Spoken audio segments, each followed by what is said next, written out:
Daniel entered the deserted city at dawn.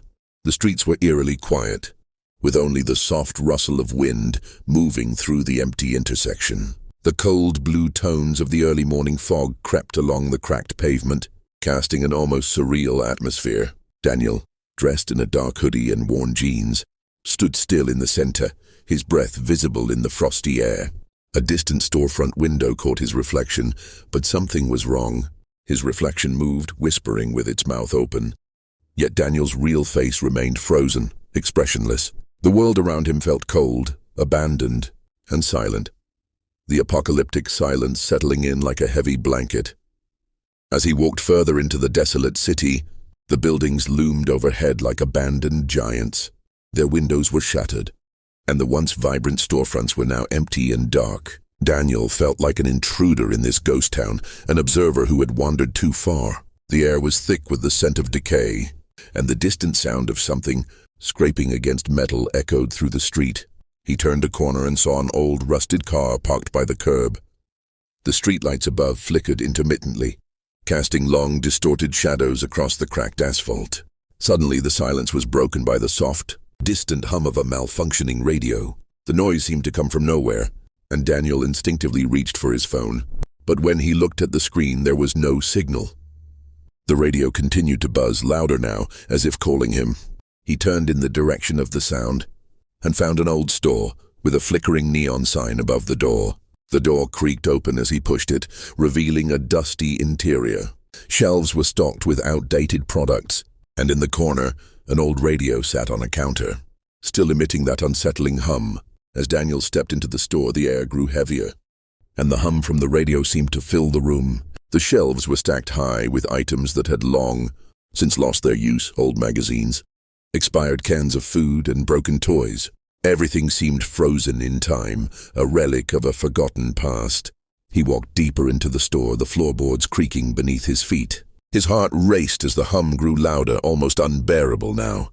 And then, just as he was about to turn back, the radio's voice crackled to life. "You shouldn't be here," it whispered. The voice echoed in Daniel's mind, sending a chill down his spine.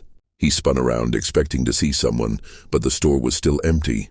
There was no one here, no one except for the radio, which had now fallen silent. The only sound in the room was the thumping of his own heartbeat. But as he turned to leave, he saw it. A figure standing in the corner of the room, hidden in the shadows. It was tall and motionless, watching him with hollow eyes. Daniel's breath caught in his throat as he backed away, the figure's gaze never leaving him. Daniel stumbled backward, his body frozen with fear. The figure remained still, as though it had no intention of moving.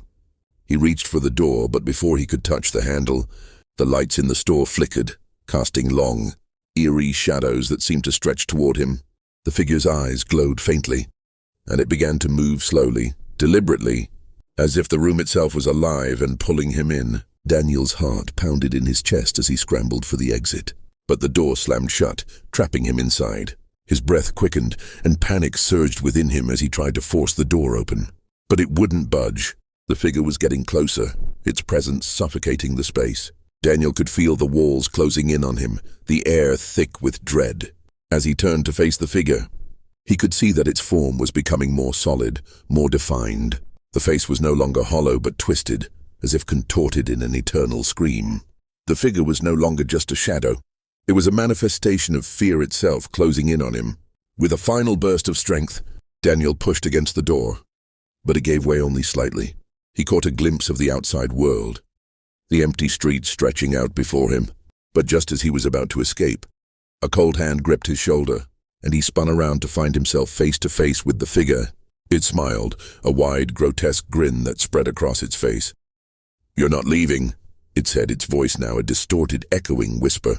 The last thing Daniel heard was the laughter, hollow and mocking before the world went black. Suddenly the room seemed to warp around him. The walls bent and twisted, the floor buckled, and the ceiling began to collapse inward. Daniel screamed as he was pulled back into the heart of the store, the figure's laughter echoing in his mind. The world around him was disintegrating, crumbling away, as though it had never existed in the first place.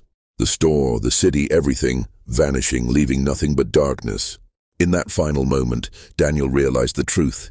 He was no longer part of the world. He was part of the place he had entered, lost in the loop. Daniel entered the deserted city at dawn.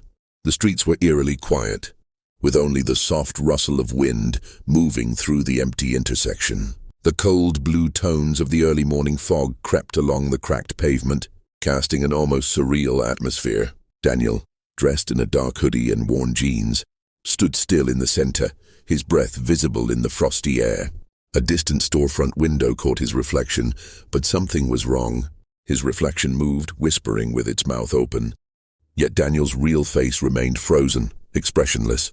The world around him felt cold, abandoned, and silent. The apocalyptic silence settling in like a heavy blanket.